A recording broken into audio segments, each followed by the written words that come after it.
Good morning, everyone. Welcome to the webinar. Today, we're going to discuss about how you can transform your business at lower cost. As a part of the cloud economics practice in AWS, we share insights with customer as to how they should be calculating the total cost of ownership and how they can optimize during the course of the journey.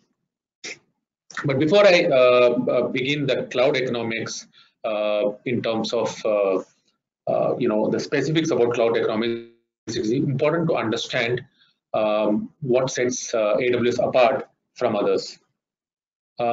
We compare on the basis of 7 parameters, and mostly customers who have selected AWS over the years have also given a feedback based on all these 7 parameters. So the number one parameter is being security. So we provide a fine-grained control on the aspects of security. As regards service breadth and depth and the pace of innovation, we have 100 plus services to support any cloud workload, and a lot of features are based on customer feedback in terms of how we drive customer or the product feature releases based on the customer feedback. In terms of building and managing cloud since 2006, the experience also matters a lot when it comes to providing cloud services, because experience not only teaches how you should meet customer requirement, but how you should remove some of the inefficiencies in your entire processes and make sure how you work and ensure the service stability and the enhancement for the customers.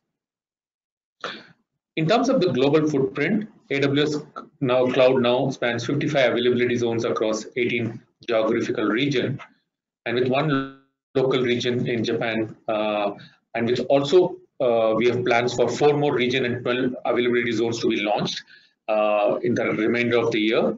That's another thing which customer differentiate in terms of the global footprint. As you know that the services or the technologies such as AI, artificial intelligence, or machine learning have also now been looked upon by many customers as something which can differentiate in terms of the technology offerings. So AWS has a very matured machine learning practice coming from the Amazon side of the business, and how we have quickly integrated in terms of the entire machine learning into the AWS services, and also providing the experience in the hands of developer and data scientist. The ecosystem is another aspect in which we differentiate from others. We have thousands of partners, as well as some of the products that you're familiar with in a traditional environment, a traditional IT setup. Could be antivirus software, could be a firewall, could be a load balancer. They're all available on the marketplace.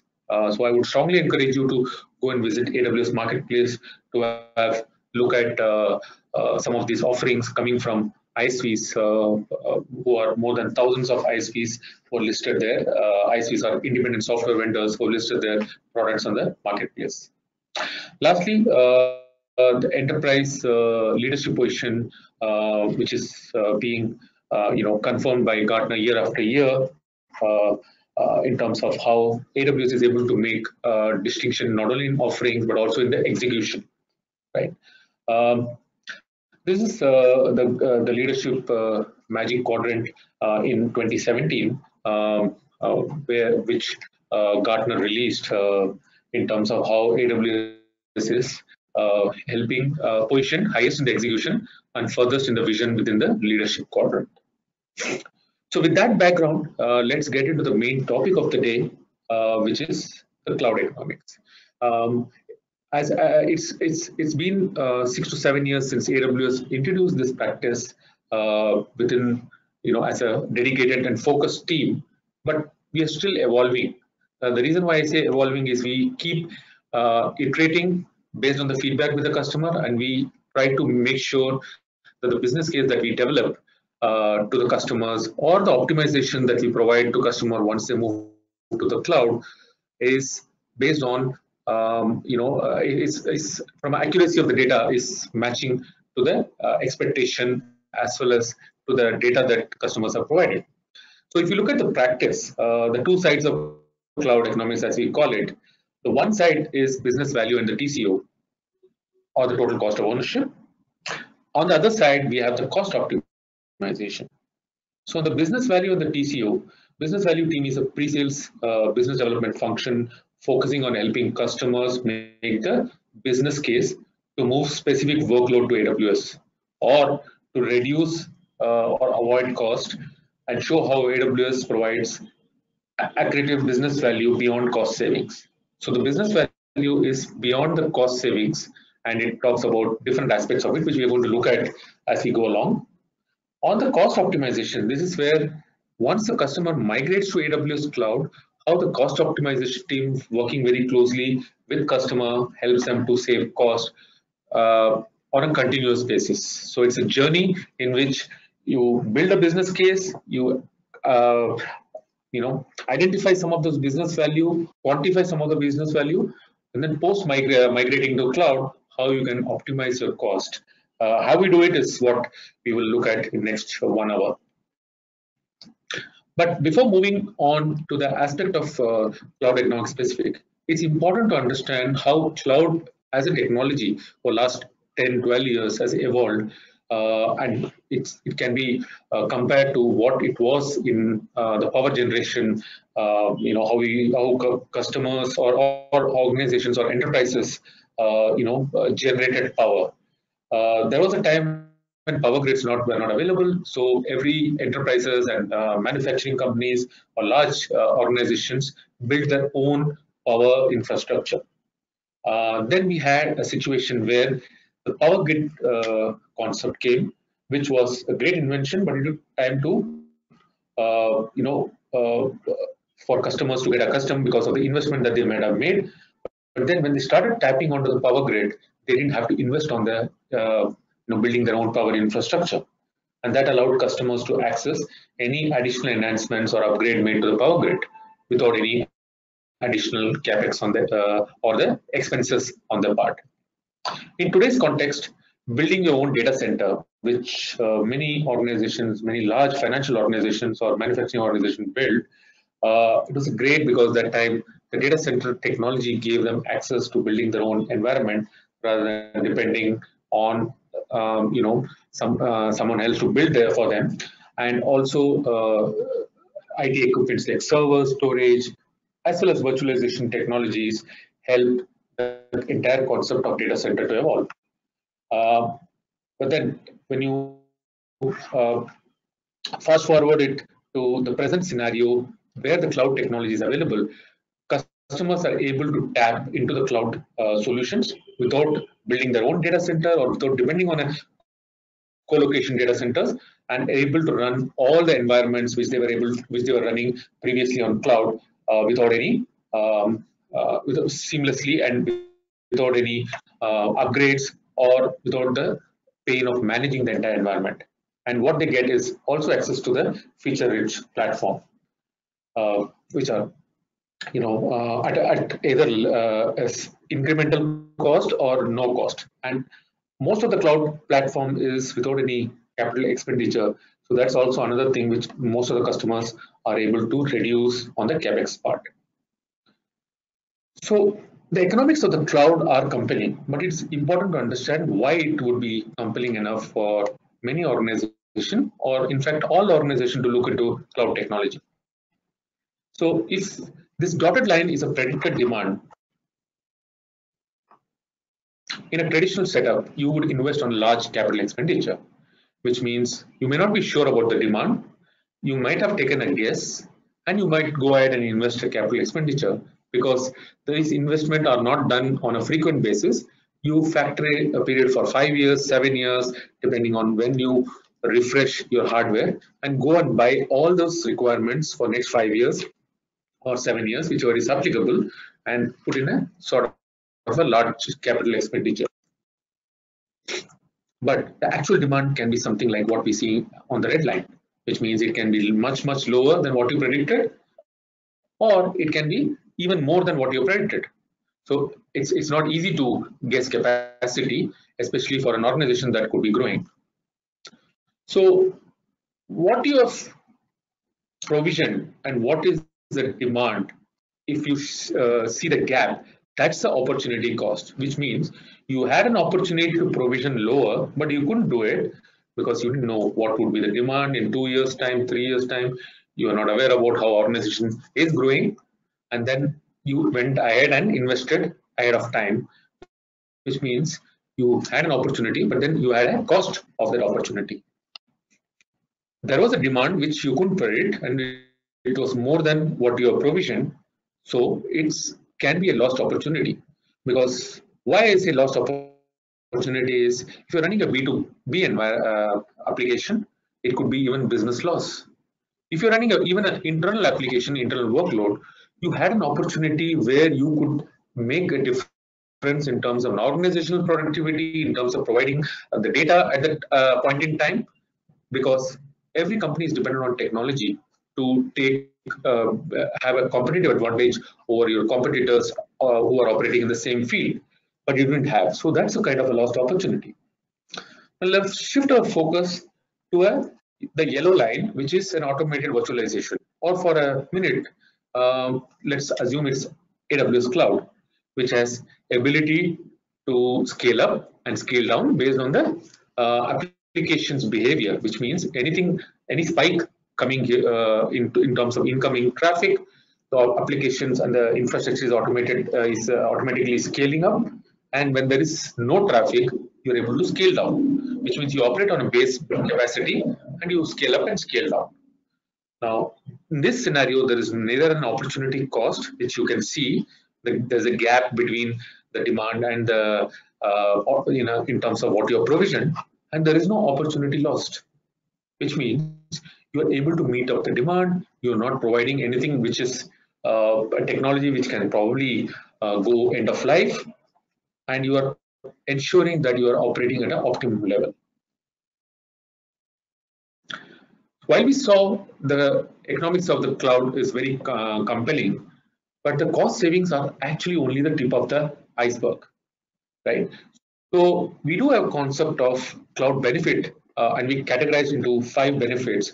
So let's look at those. So it comes fundamentally from business agility, operational resilience, cost avoidance, workforce productivity, and operational cost. So let's jump onto it and understand what are each and every aspect of business benefit categories, cloud benefit categories. So in terms of business agility, how organization define business agility is from a reduced time to market or increased operational agility from a new market penetration or opportunity to acquire, opportunity to penetrate into new territories or geographical regions, as well as reduced cost and increased pace of experimentation, right? You do more experiment, but you do it faster. Even if you have to fail, you fail fast. That's business agility. Operational resilience is a situation which helps to reduce the risk profile or cost of risk mitigation. Also in terms of regulatory and compliance needs, because it's possible that organization may not be able to meet a lot of those compliance needs which are required in terms of IT infrastructure or in terms of a process which requires technology deployments. And a cloud provider like Amazon comes in and says, oh, you know what, my infrastructure is already complying to so many, from a compliance perspective, from a regulatory perspective, and then why don't you use it? So that comes as an added benefit. Customers doesn't have to spend time, do not have to spend money on meeting those compliance requirements. And also the revenue and margin improvements due to reduced outages. Some of the outages, when you deploy infrastructure which is on a sort of a high availability infrastructure, you also reduce your unplanned outages. In the IT scenario, if you ask any CIO or infrastructure team, the planned outages are better managed. Unplanned outages are a nightmare, and it's not easy to manage. Which means what are the options which are available to organization to make sure they have they don't lose they don't have any business loss in times of unplanned outages, and that is something which is a process of building the infrastructure to be operationally resilient. Workforce productivity. the automation drives maintenance efficiencies. Um, when you have a situation where there are no outages, which means the resources, the IT resources or the talent that is available are focusing on building innovation, factories of innovation, they're building new and interesting products rather than focusing on the infrastructure in the fear that it might go down. That also improves the developer productivity. So it also helps organizations achieve the aspirational challenges of the workforce as well as in terms of improving the resource efficiency. As regards cost avoidance, since there is no capex in the entire scenario of cloud service or the cloud billing, so you eliminate the hardware refresh programs. The procurement team doesn't have to spend cycles on maintaining all the records of the vendors in terms of what prices, what are the services that they provide. Rather, they depend on a cloud provider who provides everything from a core IT infrastructure as well as value-added services, which are like meeting most of the IT requirements in today's world. Last one is the operational cost. The unit price of infrastructure, which is available transparently, helps customers to understand how they can match the supply and demand. If your demand is 10 GB of storage for a particular application, you don't have to buy terabytes. You don't have to provision any or factor any 100 GB. If your requirement is 10 GB, but you end up using 8, you will only be billed for 8, right? So, and you are able to accurately match what is your requirement of your application and provision whatever is required, because the provisioning time is so less that if you tomorrow want to have a bigger setup, you can scale up and increase that size. You don't have to buy for something fearing that your demand might increase. And that also leads to a lean mindset. When you have everything transparent way in terms of prices, in terms of the prices available, it also leads to a lean mindset. So a project team forecasting for a particular solution may not forecast pretty high. In terms of the infrastructure requirement, they will say, okay, if I need 10 servers or 100 GB of storage, I'll take 10 servers, or maybe I'll take 11 servers. I won't take 20 servers, which was probably the case when our customers went ahead and procured hardwares because they were not able to guess capacity.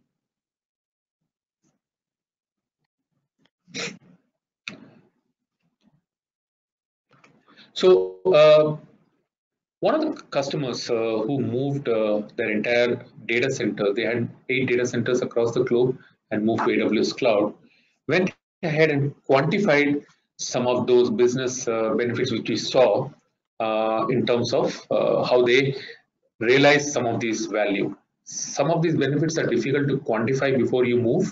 I'm saying difficult, not impossible. If you have enough data, it's easy to quantify even before. But some of the companies may not have enough data and may not have experience to quantify. So this was post they migrated 311 apps that they quantified the data. So from a business agility perspective, they felt that they were able to deliver business applications 77% faster than what they were able to do before. They were able to experiment rapidly. In terms of operational resilience, they were able to reduce the P1, P0 incident case by 98%, and also helped that base in their operation, the infrastructure resilience also helped them improve the security posturing. They became more compliant. The security was requirements was met without any additional investment, and also it helped them to improve the performance. On the cost avoidance part, they did reduce the TCO by 52% on an average. But the biggest takeaway for them was on the last two, which is on the workforce productivity and operational cost. In terms of workforce productivity, they were able to deploy DevOps practice, and they were able to implement some of these aspects of DevOps much more efficiently. And it was not very common for an enterprises and for a traditional enterprise like a GE oil and gas to implement in DevOps. There was more seen from a company which did not have any legacy setup and a company which was more technology driven. But DevOps practice helped them to also build internal applications like automated bots, which they developed 15 of them. They were able to do 8 cloud migration, during that entire period when they moved 311 apps, and help them to shift to a self-service culture. They no longer depended on a particular team to provision infrastructure. They created dashboard, they created multiple enablement for the internal team that they became more efficient. The operational costs they saved but just by moving 311 apps. Eventually, they moved close to 2,000 apps. While they moved 311 apps, they were able to save 14 million year on year. There were like 50 applications which was able to be decommissioned, which means moving to cloud also helped them to identify those applications which are no longer required, and they were able to decommission those applications. They were able to reduce compute assets by almost 35%. Some other examples in terms of how AWS customers have reduced and have got benefit from a cost savings, resource efficiency, operational resilience, and business agility. Let me pick one customers from each. If I come to cost savings, you see across the board, so many customers have reduced. Capital One reduced IT footprint or data center footprint from 8 data centers to 3 by 2018, and eventually they will move to completely on cloud. In terms of Enel, which is energy utility company based in Italy, they were able to save computational cost by 20%. Resource efficiency, if you see Novartis, 39 years of computational chemistry just condensed into 9 hours. So they were able to save on storage, they were able to save a lot on compute, and they were able to condense the entire so many years of research into just 9 hours. From an operational resilient, in terms of the FINRA, they were able to process, which is the Financial Regulatory Authority, 75 billion market events daily. Or for the example, Kellogg's, by migrating the SAP on Oracle to AWS with zero unplanned downtime across 5 countries. From a business agility, you had Unilever, which were able to launch new products 75% faster. Or for that matter, APJ, which is an Indian-based company into education and diversified other businesses, they were able to reduce software and R&D by around 80 times. So the business value and the AWS starts with the entire framework of cloud value framework. We have a proper study where we do analysis once we migrate the customers onto the platform in terms of what all benefits they've achieved from a TCO standpoint, and also extending the study to staff productivity, operational resilience, and business agility. And this is something which we keep continuously doing based on the customer request, because the entire efficiency on the cloud is is a continuous activity. It doesn't stop once you migrate to cloud. So, but the cloud benefit categories also depends upon what sort of organizational hierarchy that one is into. For example, if you see this particular slide, there are 6 benefit categories that we saw. Some we saw in the last slide from a business value, but then the TCO, resource efficiencies, fundamentally fall under the CTO or the CIO organization.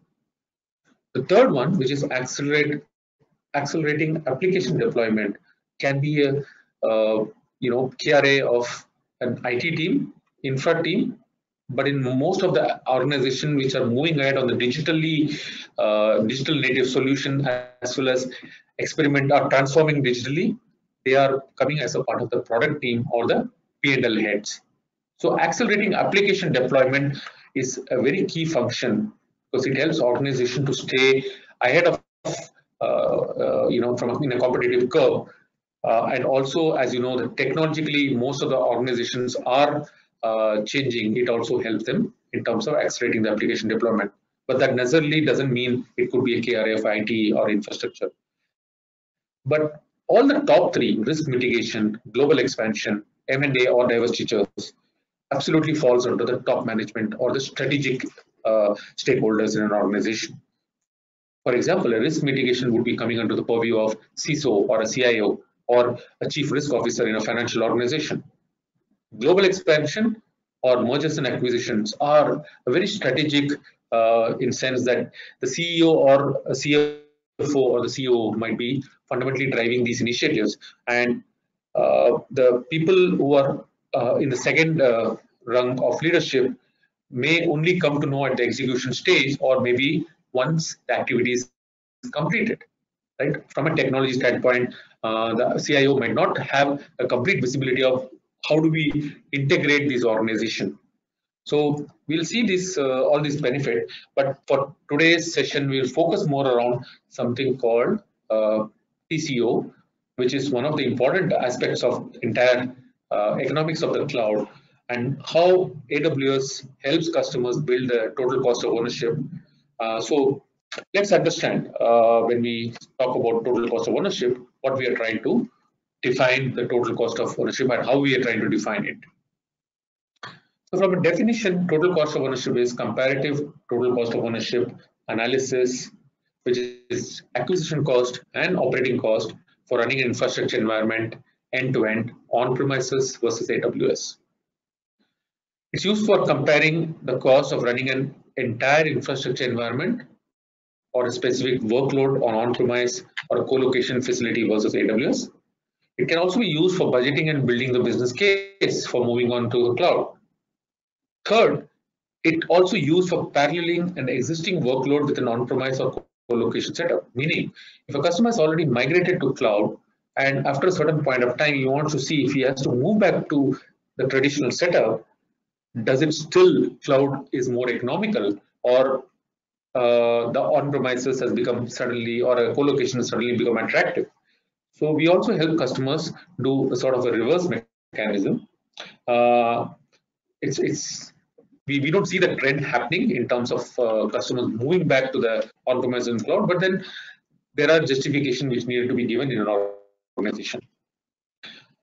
AWS as a platform was always built from a traditional from a perspective rather of a self-service platform.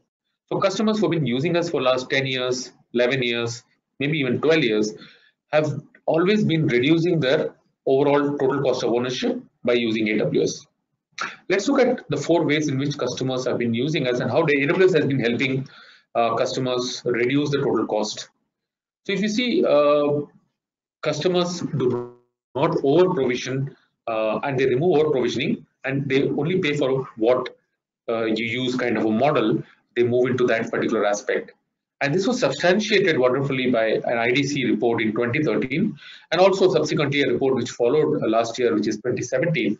The customers would have spent 63.4% more on an average on an on-premise and co-location environment, which they saved by moving on to the AWS, which means they would have provisioned infrastructure more, that the infrastructure was only some 36 or 37% utilized, which means 63.4% would have been remained unutilized, and that's pretty lot, right?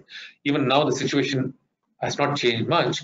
If you really see from the last report which IDC presented, it's more than 50% is still unutilized, which is, in my opinion, it's sort of leading to a technical debt kind of a scenario.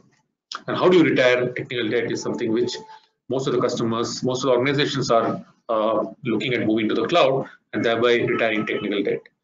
On the second point, the economies of scales has allowed AWS to reduce, lower the cost continuously for last 66 times from the time they started the cloud services, which was in 2006. The pricing model that is available for customer from an on-demand, reserved, and spot has also helped customers to move ahead in terms of whatever pricing model they would probably be able to take based on their convenience and based on their choice.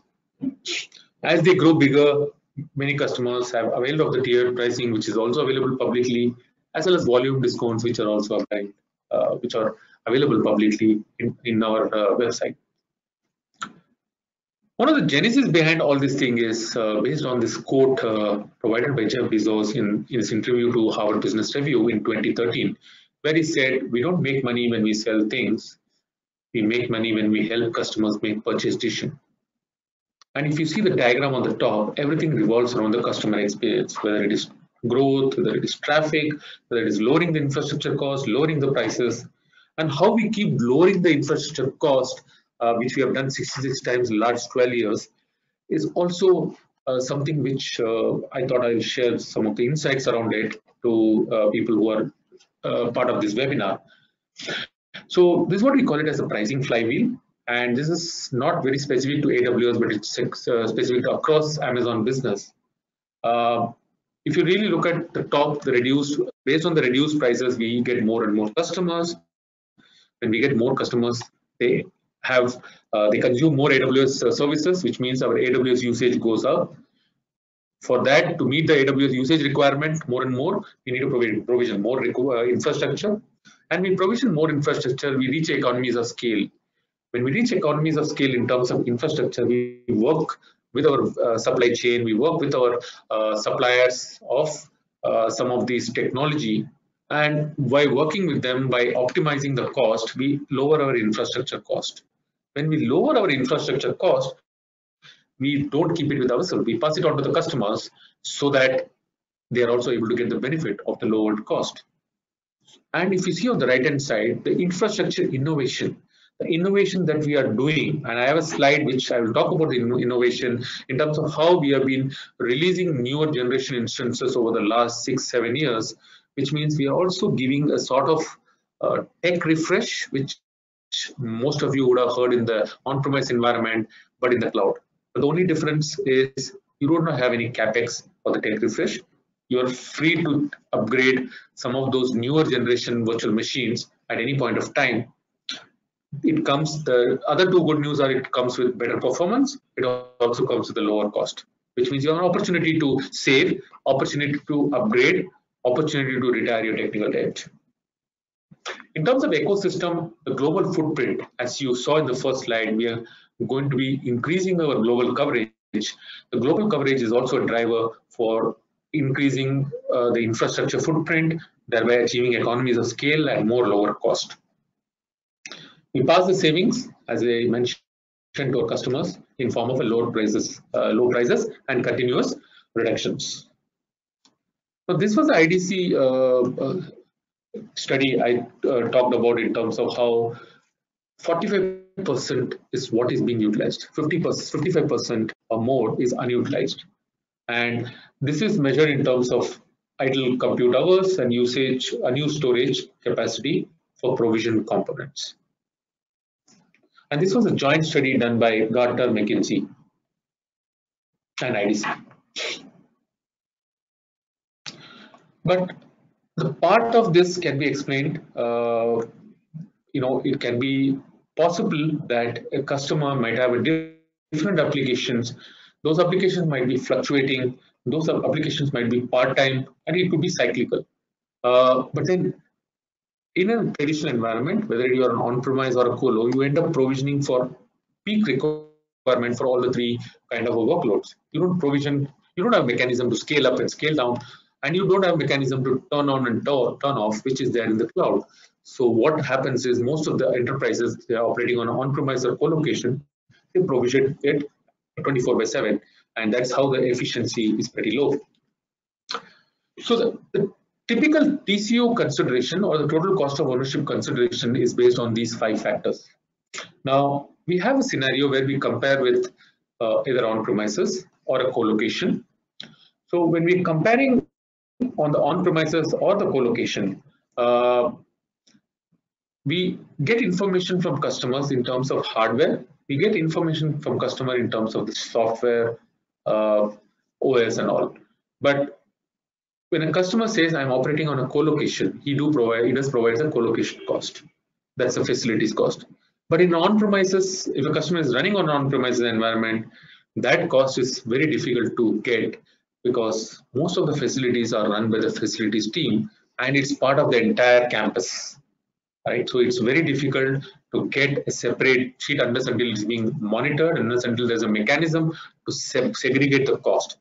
But if an organization says I spend $100 on the entire facilities, you can be sure that 90-95% cost goes on to keep the lights on of the servers, the storage, and the infrastructure. And that's something which is important factor, because when we provide an AWS EC2 or a virtual machine, which is Elastic Compute Cloud, on the server part, it includes hardware, it includes software, which is from the OS, operating system, virtualization, and maintenance, and it also includes the facilities cost or data center cost, to be clear, in terms of space, power, and cooling. So the comparison has to be made, the consideration has to be made in an apple-to-apple manner. Second, similarly in storage, whether it comes to hardware, whether it comes to software, from a backup, from a restore, as well as the facilities cost to run that particular storage environment, which consumes a lot of power. Third is the network cost. So the environment of a virtual machine also includes a high degree of or high value of a component, which is network, and only if you need a specific network services that you would be provisioning a separate network. That also might come as a fraction of a cost or maybe at a no cost. IT labor. The reason to touch this particular aspect of IT labor is the ability to optimize the resources, whether in form of a server admin, virtualization admin, storage, is huge in cloud. So there was a time when everybody was operating on a physical, non-virtualized environment. The virtualization came in with companies like VMware, with companies like Citrix, revolutionizing the entire IT provisioning. That improved the efficiency. And then the cloud technologies, and then many customers moving to the public cloud have also optimally utilized the resources and also made sure that the resources are trained and also able to bring productivity in the organization by not deploying too many resources. In terms of some of the extras that have been captured, it could be the reason it has been captured in extras is it depends upon the geography that one might be operating, it depends upon the environments people might be operating or the industry vertical. For example, in a financial industry, legal advisors as well as the regulatory might come in. In case of manufacturing, the cost of capital, or even in India from a geography perspective or in Asia, the cost of capital is pretty high for any capex requirement. So the finance person, when he's viewing the total cost of ownership, he might want to consider the cost of capital. Since there is no capex in AWS, from a cost of capital perspective, that is a huge benefit for a financial, the financial team who are analyzing and doing a project evaluation based on two methods, which is either net present value or internal rate of return. In terms of the business value, the cost of delays, the risk premium, your ability to have a competitive advantage by bringing agility, it's all a business value. We don't take all these things from a quantifying perspective, but we strongly encourage many customers to consider this while evaluating and while considering from an apples to apples scenario. So therefore, on the traditional capacity, where I keep provisioning based on what is the requirement, and I'm not able to meet some of the requirement, and then I keep provisioning more based on the peak. The one that you see on the green shade is what is a technical debt, and that is something which every organization wants to retire at some point of time. But unfortunately, if you bought an infrastructure for 5 years or 7 years, you get only that much period to retire your technical debt. So the questions that one need to consider while exploring the TCO or the total cost of ownership is, how do you plan for the capacity, right? How many servers did you add in the past? Are you anticipating to add more servers now, next year, 2 years later, or over the course of 5 years? Because the technology is continuously evolving. And how do you make sure that you have optimally utilizing the infrastructure? Do you have the ability to switch on and switch off as you have it in the cloud, or how do you manage the entire setup? In terms of utilization, what is the average server utilization? How do you manage over provision for the peak load? And from a data center operation for those enterprises or organizations running on-premises setup is how do you manage the power utility bill? How do you manage the data center expansion in the event that tomorrow you might run out of space? How do you manage the average and peak requirements? Those are the questions that need to be answered. For customers who are already on AWS cloud, how do you manage your entire cost optimization? How are you architected? Are you architected for cost? Are you taking help of AWS team to build services such as auto scaling, reserve instances, the right pricing model? So these are the questions that you need to consider while exploring the total cost of ownership. And once you've done that, these are the 5 aspects in which AWS team works with customer from an infrastructure standpoint: application cost, migration cost, people, and third-party cost. While we do the business case consideration, we also take into account some of the commercial levers that we need to consider. Now let's understand what are those commercial levers that we need to help encourage our customers to consider and which can help you to drill down the cost. Those are, if you have to match the supply and demand from what you need now, and you can always scale up and scale down, as I talked about earlier. You need to right size the entire environment, both from a compute and from storage. And when I do a lot of business case with my customers, been doing that for the last 1.5 years, I've seen the utilization is abysmally low. So we strongly encourage customers to make sure that if they are able to right size the environment. While right sizing, we keep into consideration 2 things. One, we always ensure we don't right size to a level where there could be impact on performance. So the objective of the TCO or the cloud economics team is to ensure the customer's the experience of the application while moving from the existing environment to cloud is in such a way that it doesn't impact the user experience. It has to be same or better. It cannot be lower than that. So these fundamental tenets we keep in mind while doing right sizing. Second is a situation of elasticity. Now, elasticity is achieved in 2 forms in AWS. One, when you can scale up and scale down, which means you allow the application to determine what infrastructure it requires, and you make it cloud ready. Which means you run with the bare capacity, and any incoming traffic, you just scale it up if you require more infrastructure. And if it doesn't require more infrastructure, it terminates all those VMs, which means you are only paid for that period of time in terms of the added infrastructure, and you keep paying for the base infrastructure at all point of time. Second part of elasticity is the environments that customers might run. A customer might run a production environment, you might run a test and dev, you might run a QA staging, or you might run a environment for just a UAT. There are all these environment doesn't require to be on 24/7. It was kept on because there was no mechanism to turn it off in either an on-premise or co-location. But cloud gives you opportunity to turn it off or automate it in terms of a turn on and turn off.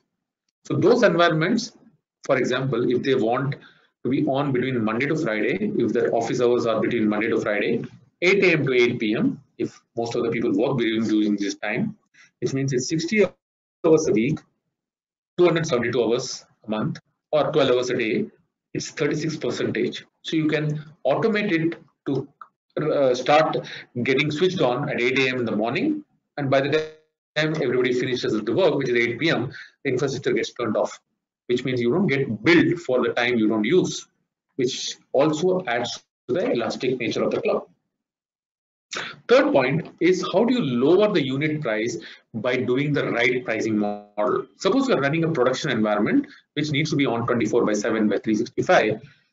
We have on demand, we have reserved instances. So you apply reserved instances, which is more of a commercial construct than of a technology change, which means it gives you ability to get a certain discount based on the term. It can be a 1 year or a 3 year based on the nature of the application. If it's running on Windows or Linux, you can get anywhere between 30 to 70% between 1 and 3 years based on the different operating system that you operate.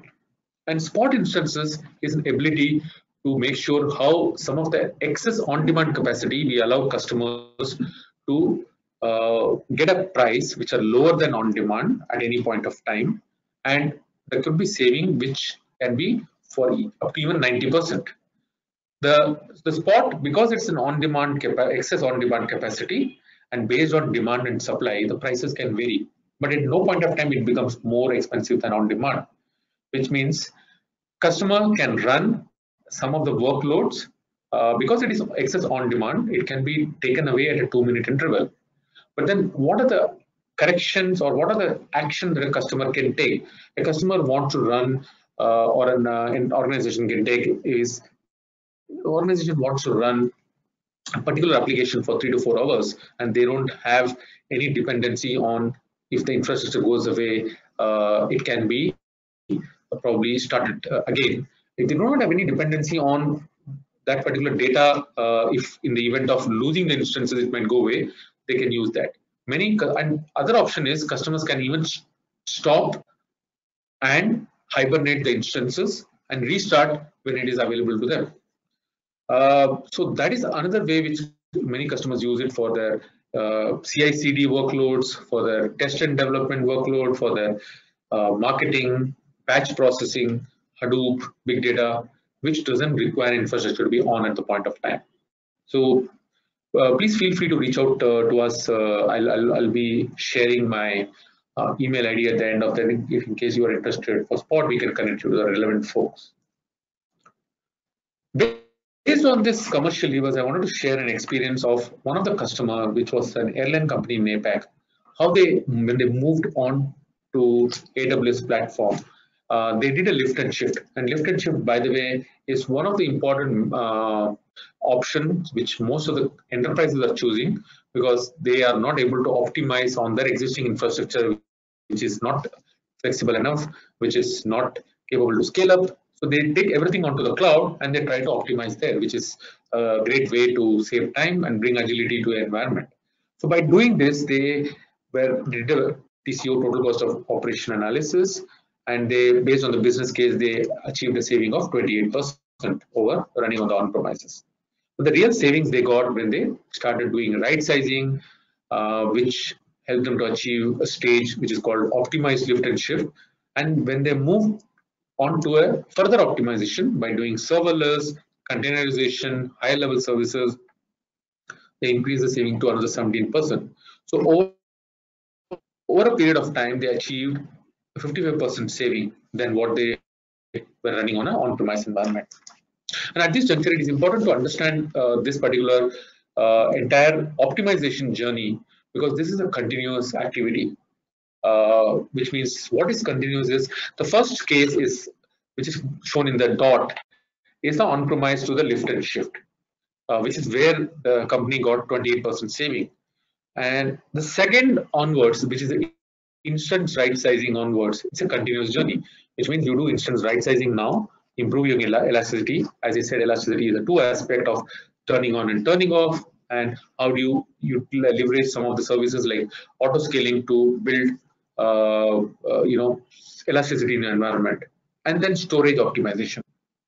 After you do the storage optimization and elasticity and right sizing, you reach a lift and shift, which is optimized lift and shift.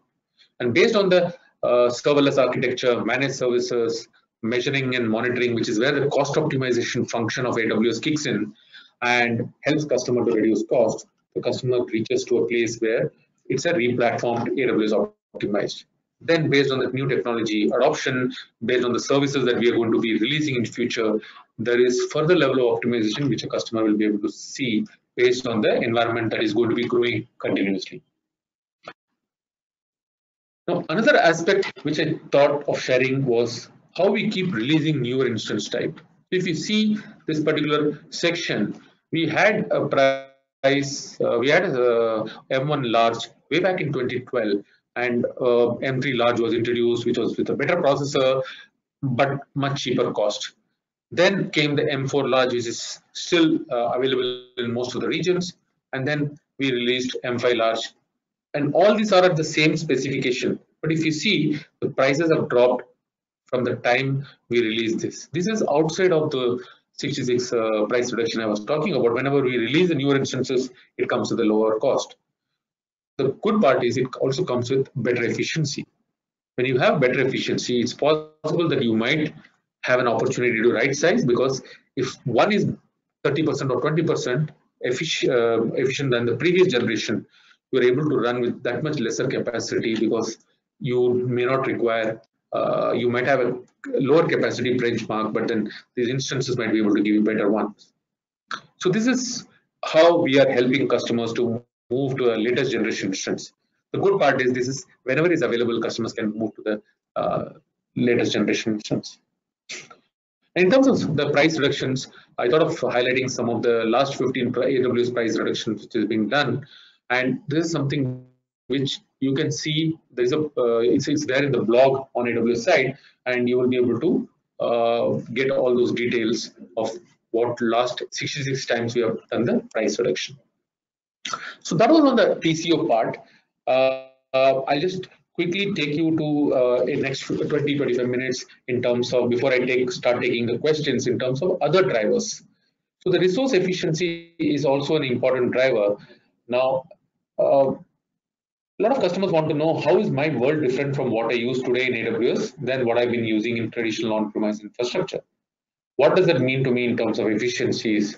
Now, we have to remember one thing, that we are not recommending any reduction of workforce here. We are only mentioning it's a case of how CIO effectively delivers a project leveraging technology like cloud, and how this resources is tuned to meeting his timelines.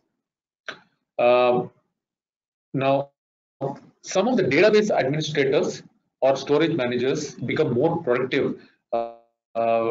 We have tools where we help customers in quantifying, and by looking at the activity by activity and compare how it is now, where they are, and how does it look like when they move to the cloud. We showcase some of these resource efficiency benefits to the customer, right? And that's around the resource efficiency. So if you think about some of the customers who might have achieved this, we have two strong examples. One is Intuit, one is a pharma service customer. Obviously, didn't want to be named. Now, Intuit used to spend a lot of time on data proliferation in terms of meeting the standards, security hardening. And the senior VP of Platform Services, Raji Arasu, mentioned that AWS is addressing these needs, which means my team doesn't need to anymore focus on this, and they can focus on building product innovation, which is what most of the IT was always set up to do, right? It was never IT was never supposed to get into the routine maintenance activities. They were always set up to build innovation and lead company to a next level. In terms of this pharma company, they found that they were able to improve compute-related function by 51% by running infrastructure as a code, and also they were able to bring in 20% improvement in the application development function. They were able to shorten the design cycles and build tasks through automation and self-service deployment, something like infrastructure as a code. And in the compute-related function, they were able to reduce because of improving the efficiency from by building high availability setup, which helped them to reduce the unplanned outages. Now, the third driver is accelerating application deployment. As we move up the stack in an organization beyond IT, we also discover what business cares about, which is accelerating application deployment. That's where the concept of DevOps, which helps IT in accelerating application deployment, and also businesses in introducing or building new features, reducing risks, etc. So the agility is driving the adoption, and conversations are going beyond cost, right? That's where the concept of DevOps is, becoming increasingly common across not only the technology-driven startups or IT/ITES organization, but also a lot of traditional organization in terms of how they are changing the entire IT landscape. And some of the common measures or the measurement mechanisms could be time to deploy to production, deployment frequencies, and similar. And to probably share some of the examples, as you know, one of them is GE Aviation, another is the same pharmaceutical service provider, which came in the last slide. So GE, many of us may know at a high level, is a probably a manufacturing organization been available for existing for last 140 years, but they realize that manufacturing is not the core business, but it's software and technology that is rapidly driving their innovations as well as being able to reduce. So they were able to reduce the deployment cycle from 4 days to matter of hours. So the reason how they were able to develop is their CI/CD deployment did not used to happen parallelly because the infrastructure availability was always a concern. But in cloud, they could do use it for a certain period of hours and stop the infrastructure, which means they were able to run on a lean manner, as well as they were able to get infrastructure provision. They were able to do parallel testing. Different teams were able to do and finish off the task in much ahead of time, which helped them to reduce entire deployment cycle. 240% improvement in the speed to market, which means when they were able to test this, they were able to finish the deployment cycle, which means they were able to do testing, internal testing, as well as user-based testing much faster, and that helped them to launch some of the feature much faster, which is 240% improvement. And the customer functionality was also delivered 5x faster, assuming they launched something and they got a feedback to release a new upgrade, they were able to release much more faster. The pharmaceutical company, which we saw in the last slide, was able to, able to create an environment in a matter of days rather than spending 90 days, and then able to deploy it much more faster. And that was something which resulted in a lot of savings, and also they were able to showcase the savings in the entire TCO, which they did it for subsequent workloads, right, when they were moving to cloud.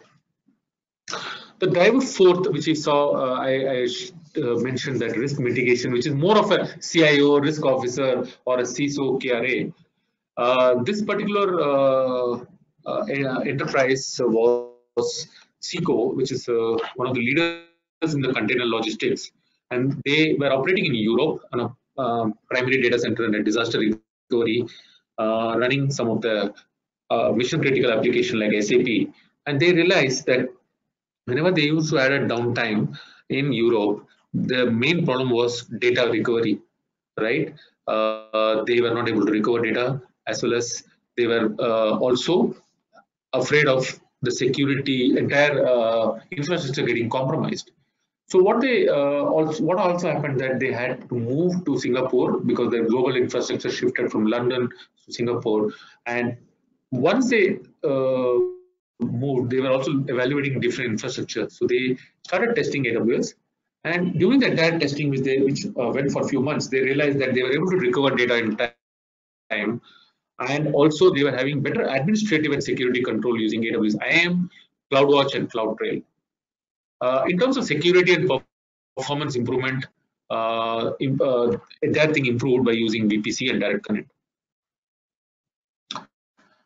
In terms of the global expansion, one of the drivers being, which is more of a strategic engagement, being CIO and CEOs or CFOs prerogative, the capability to experiment rapidly with new products or to expand to new region markets. So the global expansion also helps remove the entry barrier, and also apart from entry barrier, it also helps to understand how quickly you can exit in the event that your expansion plans are not working out. So that's something which is more important. Now, this is from a customer who recently published a case study. It's Cox Automotive, which was evaluating AWS Cloud, and they did compare the two environment. The darker one is the AWS, the lighter in the blue is an on-premises cost, which is on the higher side, right? Apologies, I should have probably put in a different color coding. So what they did was, now in terms of on the upfront investment, if you see AWS, which is on the top most chart, they were able to deploy in the year 0, which means they didn't have any planning to be done, and they were expanding from US to Japan, and they were able to deploy because the infrastructure globally was available. In a co-location, they had to buy servers, deploy it in either co-location or a traditional on-premises setup, which means they need to have a data center built up. That would have taken a lot of time, and they were able to start getting, they were able to break even before even the co-location setup would have begun, right? Which means that they were able to start generating revenue, and the gap became so much in a 5-year period that the on-premises cost, which is the darker one, was not able to meet up to the lighter shade, which is AWS. And the process, what they did, they eliminated a 2.4 million in the global expansion cost. They also realized a $5 million additional revenue, and the expansion time was down to was reduced by 50%. The last driver, which is being the mergers and acquisition or divestiture. So it talks about how you can accelerate the value of bringing new businesses or shedding of assets to accelerate a customer's business or goals. The value being speed to market, faster transition time, and lower transition cost. And let's jump into the example straight away. This is of Hess, which is again into oil and gas. It talks about how customer Hess, which was looking at reducing or focusing only on their upstream business. In oil and gas, you have both upstream and the downstream. Upstream included exploration and in terms of oil and gas exploration. The downstream included all the retail outlets, fuel stations, fuel pumps. So in a typical divestiture, the company is selling the assets is tied to its divestiture for years, right? So you need to, because when you acquire a company, you're not only acquiring a company, you're acquiring the processes, you're acquiring the people, you're acquiring the systems, which need to be segregated. If you have to give it as an entire package to the company which is getting acquired.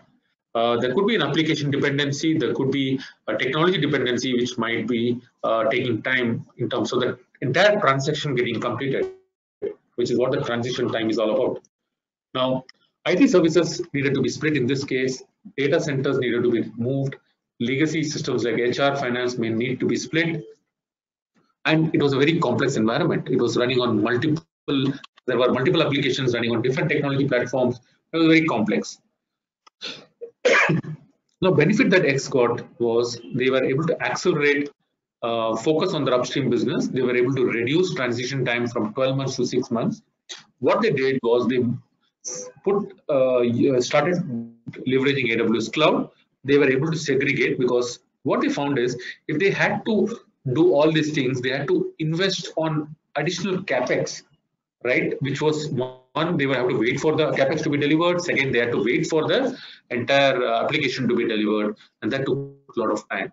And in the process, what happened was they were able to sell the business for $2.6 billion, which helped them to reinvest in the upstream business.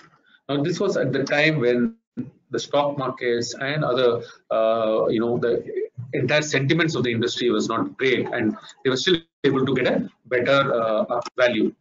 Now, the impact was, which was what has been provided on the as a quote by one of the lead architect, which is self-explanatory in terms of how the cloud enabled to meet the requirements, and they were absolutely thrilled with the entire results which they got eventually. So these are the drivers which I thought of showing. Now let's come to how does AWS team help customer build a business case? So we have an approach of three approaches which we follow, from a directional, refined, and detailed.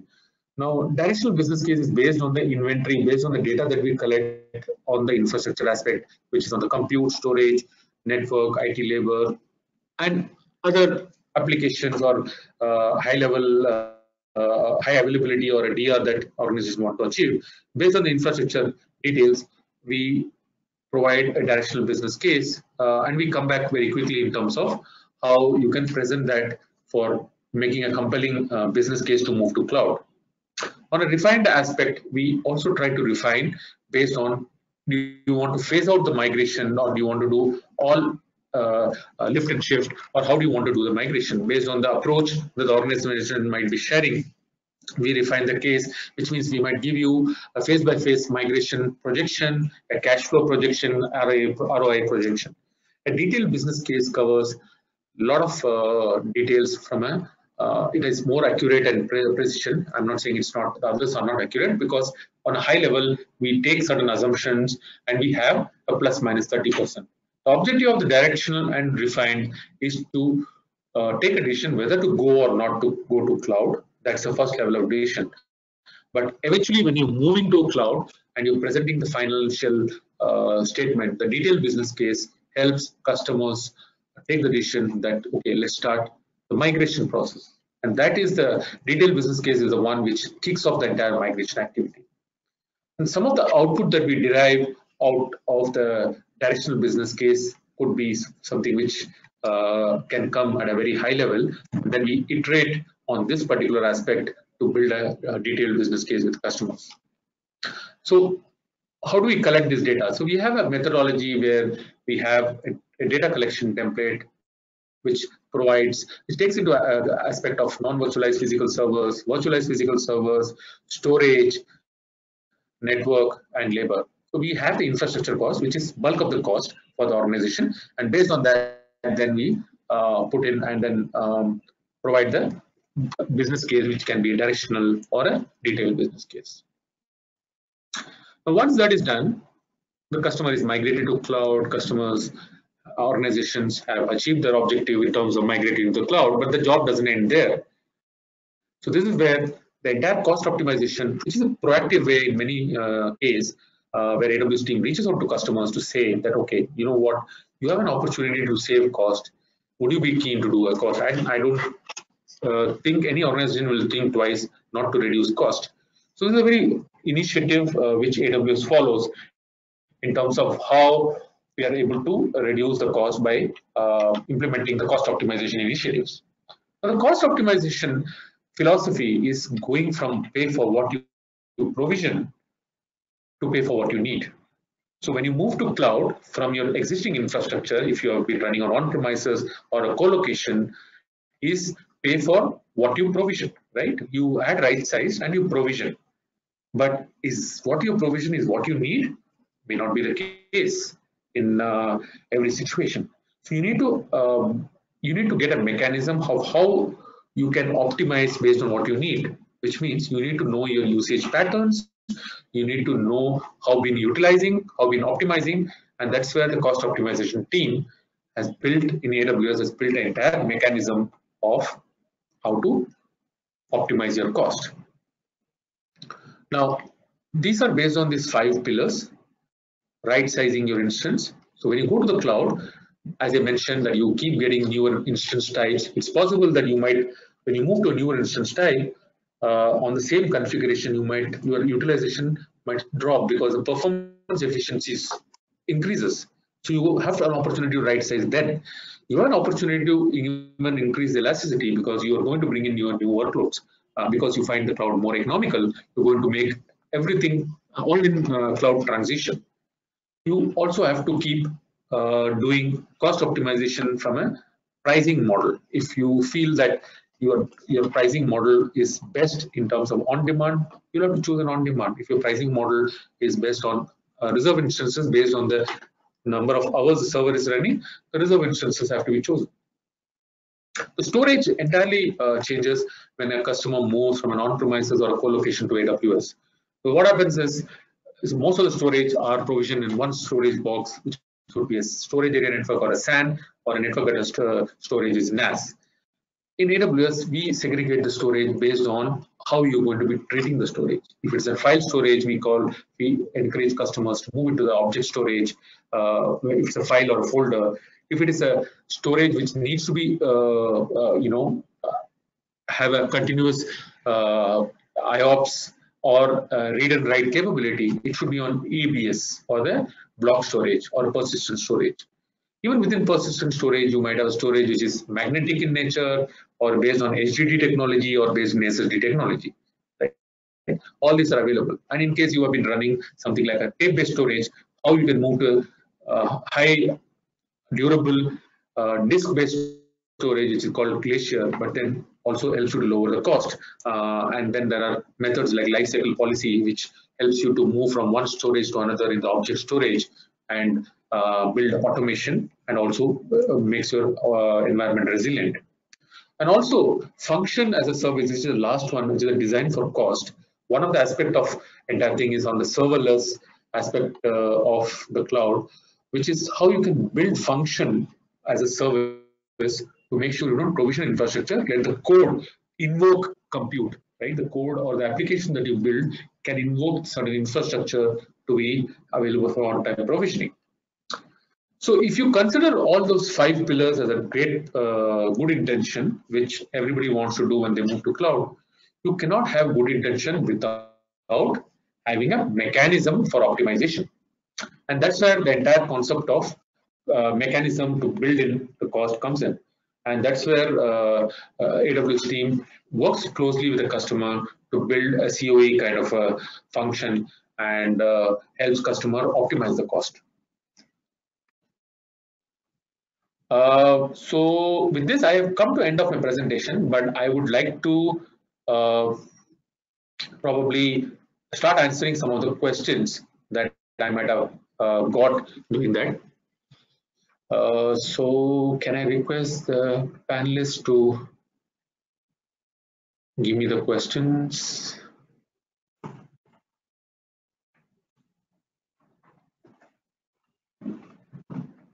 Yeah, just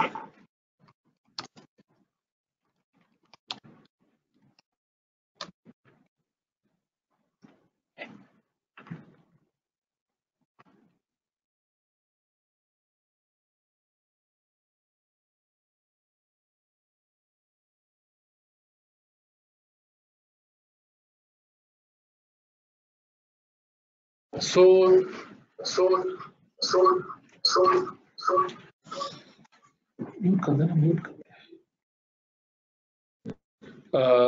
sorry, just bear with me for 2 minutes while the question is being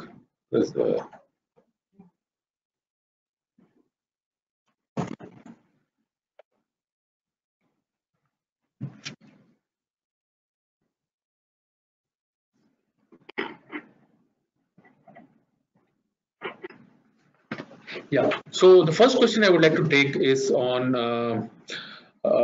one of the attendees I've asked, is the cloud the ultimate disruptive innovation?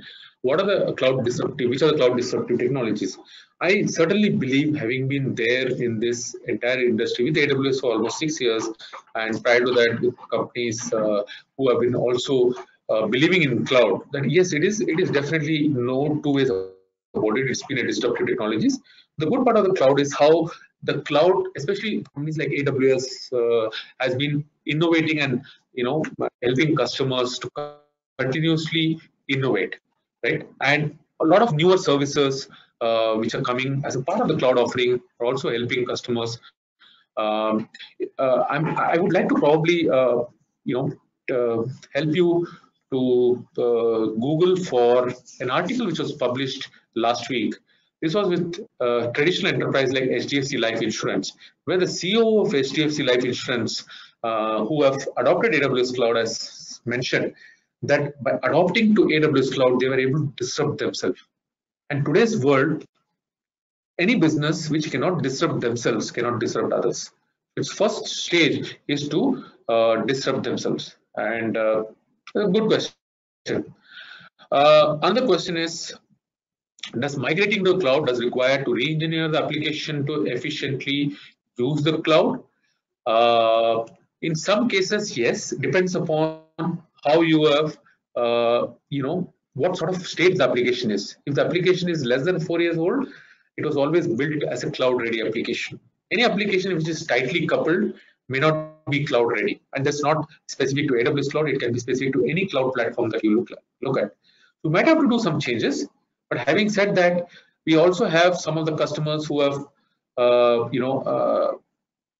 running some of the very legacy workload and have come and presented on different platforms, but most of the new age workload are always ready for cloud. So you may not have to necessarily re-engineer, but you'll have to see if you want to optimize on cost and you have to make sure your performance is better. There could be a slight change that one has to do. It's a one-time activity and it's worth it. It's been persuaded, the next question, it's been persuaded that you are running workload for more than 5 years. It's economically benefit to run on-premise than cloud. How do you address it? Now, as I said, it depends on how customers have been calculating the total cost. Now, when they calculate the server cost and they calculate the AWS EC2 cost, that's where the first pitfall is, because the server cost cannot run your entire data center, which on the on-prem you might be running. You'll have to add necessarily the data center cost.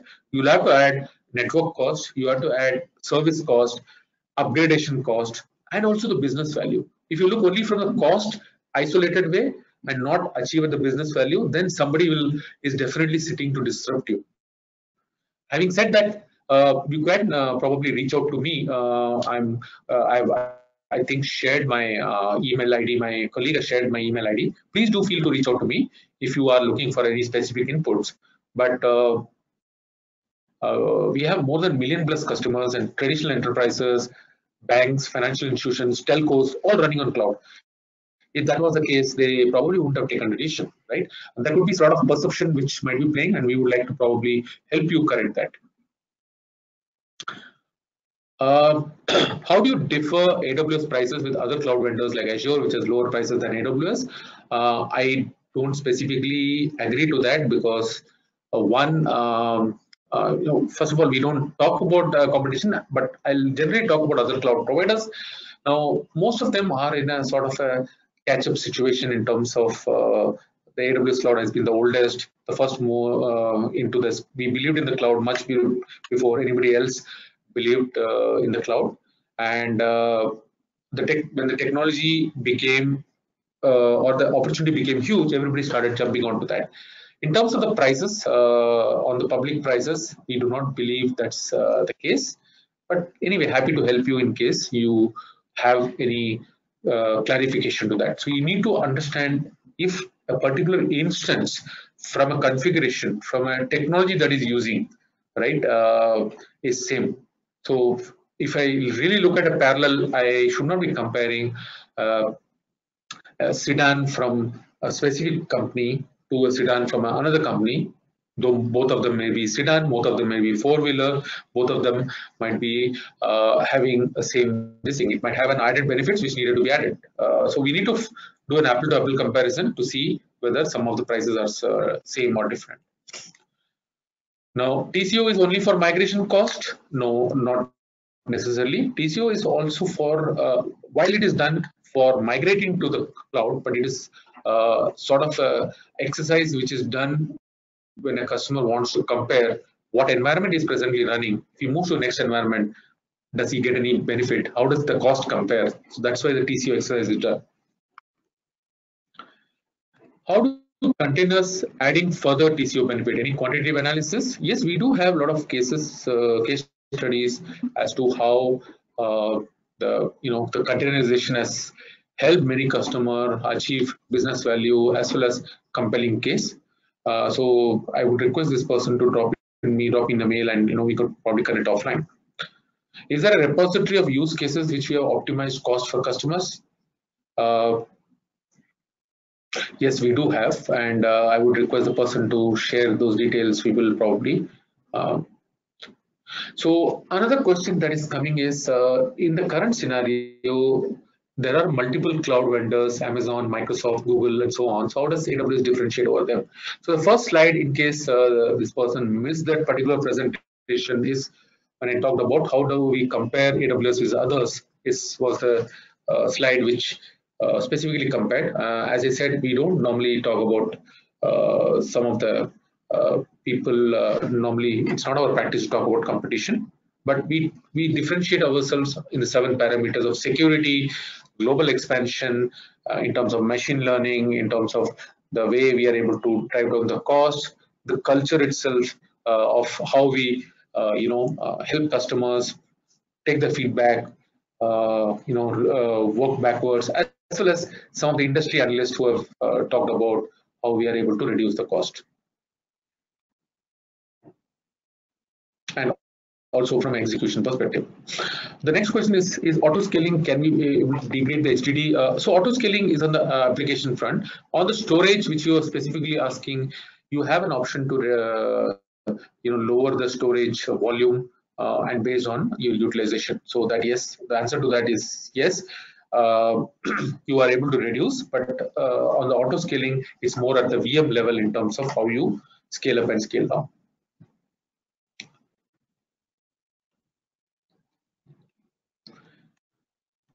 Security is a major factor which disengages client to adopt cloud. Which advanced security features of the cloud will give clients an assurance to adopt cloud?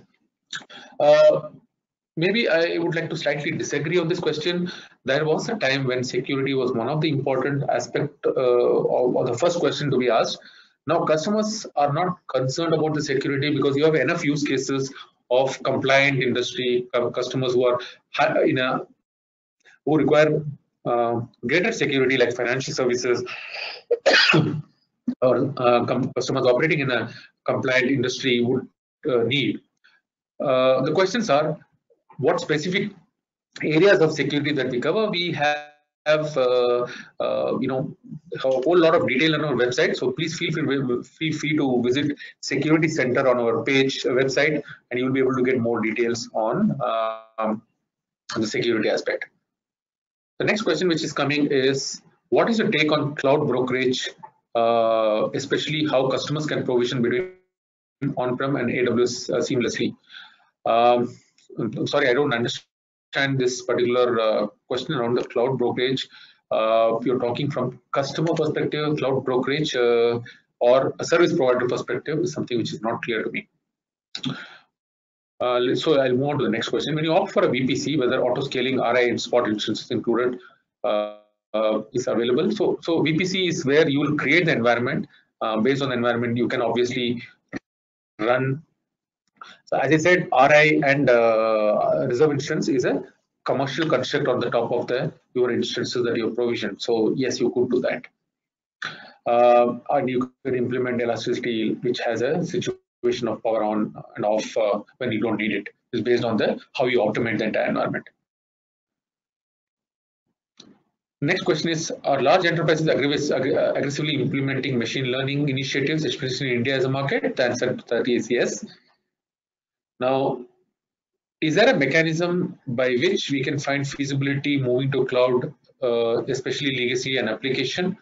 There are ways in which you can do proof of concept or testing, and then that helps you to address some of those concerns, whether some of the legacy application will work or not.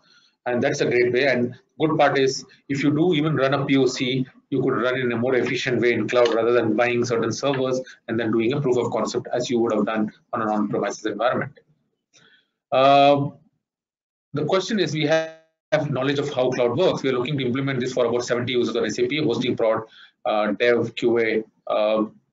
Great, that's a great thing. In case you want to know, you want to have help from us, please feel to reach out to me. I'll connect you to the right person. I have used the TCO calculator and came to the business case, including the overhead. Can you share the zero RTO and RPO use cases? Okay, I'm not sure whether you use online TCO that presently only supports Linux. If you have more information on, if your environment is more than Linux, please feel free to, share the details and send it to my mail ID.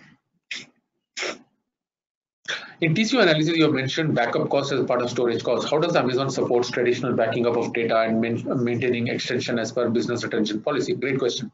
So we have backup from the EBS or the persistent storage in form of snapshot, which again gets retained in the storage like S3, which is highly durable, and 3 copies of S3 in S3 storage is available across the region. Which means across the availability zones. Now, that is something which is based on your, you can put a data retention policy in terms of how do you want the snapshots to be backed up, and entire process can be automated. And that's a huge business value. Now, The next question is, do you work with partners in creating business case for customers? Do you share your business case creation tool and templates? Yes, we do. And in case you want to know more, you can reach out to me on my mail ID, which has been provided. I think I've come to the end of the presentation on the questions. My email ID is anyway there on the screen, on the chat window. Please feel free to reach out to me. If you want to reach out to me over LinkedIn, please feel free to get connected. I would like to thank you for all taking time and attending this webinar, and I wish you all the best and all have a nice day.